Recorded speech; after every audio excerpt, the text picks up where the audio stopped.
Sips of Wisdoms, also known as beer facts, go right along the lines of traditions, symbolism, celebration. All the things. This was actually a really good one. I had not heard this. This was new news for me. Talk to me. If you are in Hungary, not are hungry. No, I am hungry. I am also hungry. What are you guys going to eat? I'm going to be hungry in Hungary someday, and I will make that joke every day I'm there for every meal, and it will never get old to me. It's like playing work from home during COVID. We made it 62 or 63 days straight of playing work from home when COVID working started. From home. It was kind of like they make the joke on How I Met Your Mother with the "I will walk 500 miles," and it's like just stuck on repeat in his car, and they go on the big long road trip, and he's like, no, it comes back around and it's fun again. That song did that to us. It was really funny, then it was really not funny, and then angry. It got funny again. You come downstairs and you're like, oh my God, it's on again. And then it would be funny again. And then if one of us from the household was gone, we would FaceTime each other and play it so you didn't miss. Send it over a text. It was so many days in a row. And then when we realized COVID was never going to end, we decided we should stop. It was a forever thing. I actually just realized recently that Camilla Cabello is in Fifth Harmony, of which that song is from. Yeah. Didn't know that she was a breakout artist. Camilla Cabello. I definitely knew, I didn't know that. I knew her as a solo I knew her as a solo artist more than I knew as a band. Same. But I did know that sooner than you knew that. But in the same order. I've got to put in work. You got to put in the work. All right, so you're hungry and hungry. Hungry. Austrians, they do not cheers their beers. This right here is a no. No, you don't do it. Why? After they repealed the Hungarian Revolution in 1848, the country vowed to not cheers with beer for 150 years. All of this rhymes so nicely. It's so festive. In theory, they could have resumed in 1988, just in time for the Dawson's Creek debut. Wow. I don't even know that stat, or did it just come with the joke? You wrote the joke. Oh, I took this off of your sheet of fun facts. It's really funny. I probably looked up something that came out in that year. I was like, I didn't know you were such a Dawson's Creek fan. I have never watched an episode of Dawson's Creek. Oh. But yeah, basically, it became a superstition. So now it is a tradition to not have the tradition of cheersing in Hungary. So do not cheers your beers. It is no cheers. No bueno. No bueno. No proste. Yeah. This was kind of a fun one. I think See, line 144. We do have an entire sheet of fun facts where we pull this from with references. Man. So challenge us. This is line 144. I want to read the last one if that's all right. Yeah, go for it. But not this one. Not this one. This one's a good one. At the end of the holiday season, don't just throw that tree into the open field next to your house. And don't just chop it down and cut it into pieces and burn like we do. You can actually turn your dead Christmas tree into a beer. A beer. How do you turn your Christmas tree into a beer? It'll be a spruce beer. Oh, sure. Which the practice has historical roots. Yeah. The method of brewing, which uses spruce needles, was popular among mariners in the Vikings. Is it mariners? Mariners? Yeah. Mariner? Yeah.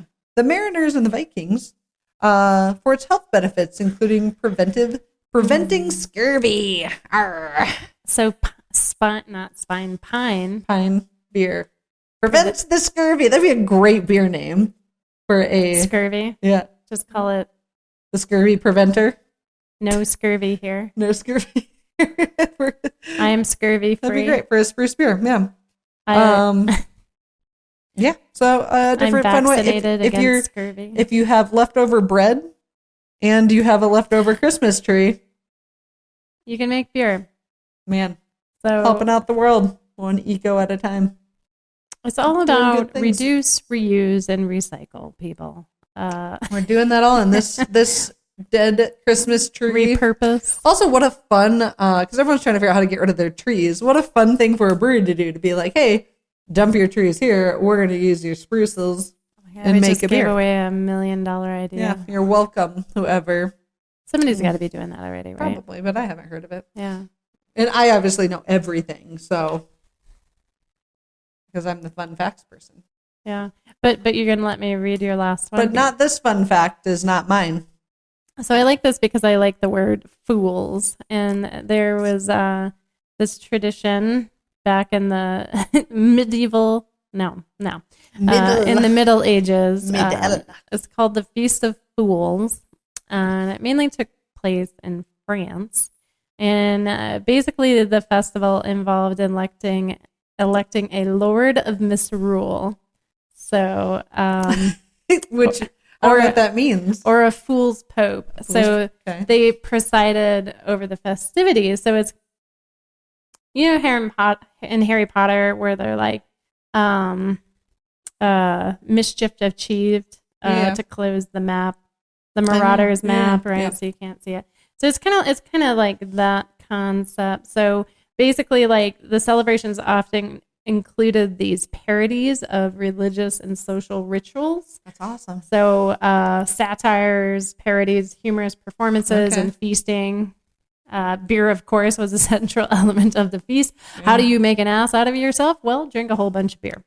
Or whatever you're drinking. Yeah. And this was with the common folk, right? Us commoners, it's us like peasants of the world. Real life Elf on the Shelf without the, like, making sure you're well behaved. But, like, explain to me the Elf on the Shelf again. I don't know. Well, Elf on the Shelf, like, in theory, is like that elf is Santa's scout. Oh, that's right. To keep an eye on the kids, and if they're misbehaving, they send that back up to Santa. That's how Santa knows his list.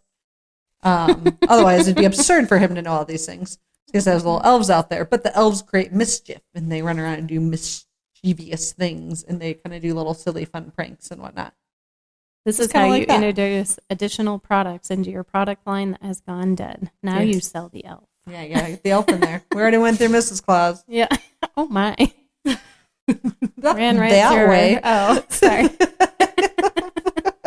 All of a sudden, I have Young Gravy playing in my head. Oops, baby. Did I tell you that Kevin decided to play that for my mom and Mark when we were home last time?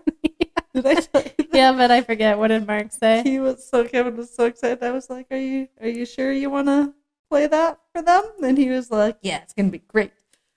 Just playing. And by like the third time. What were you doing? Were you like playing a game? Okay. Playing cards. Okay. And by the third time that the song references, banging your mom, not your own mom, but someone else's mom, Kevin's like, maybe this isn't an appropriate song. And Mark, my stepdad, goes something along the lines of like, I was wondering how much longer you were going to allow that to keep playing before you realized it. It was so funny. I was like, you mean, well, this isn't my awkward moment. I'm just going to sit here and let this happen. What am I going to do? Like, you mean Tracy with the Honda? Yeah. Tracy with the ass? So funny. Okay. Oh, it was glorious. Anyway, sorry. We digress. Yeah. So, Feast of Fools. Feast of Fools. There's a Lord of Misrule and a Fool's Pope that preside over these festivities. Beer is involved. While the Feast of Fools had elements of mockery, it also served as a safety valve for the frustrations of the lower classes. Right? Interesting, right? Okay. Blow off steam. It's an opportunity for people to invert that rigid social hierarchy, albeit temporarily, in an atmosphere fueled for a short by period beer of time. and festivity. Yeah. It's like also known as music festivals. Yeah, there's like, or Bonnaroo, freedom of speech for like a short period of time. Right. Yeah. Yeah, get out there, get it out. And anyway, so courage. This is going to come at no surprise, but eventually those were no longer allowed because They just ruffled too many feathers, and a lot of the higher ups, that they were making fun of lords and popes, they said no more. They said no mas. We don't want your tomfoolery around here. Hooligans. Your hooligan shindigs. Thank you for letting me jump in on that. Yeah, that's fun a good one. fact. Yeah, I'm glad you got to do that. There's a lot of words in there I would have struggled reading some. Albeit. The biter. merrymaking tomfoolery mockery. Something about gravy. I just don't remember.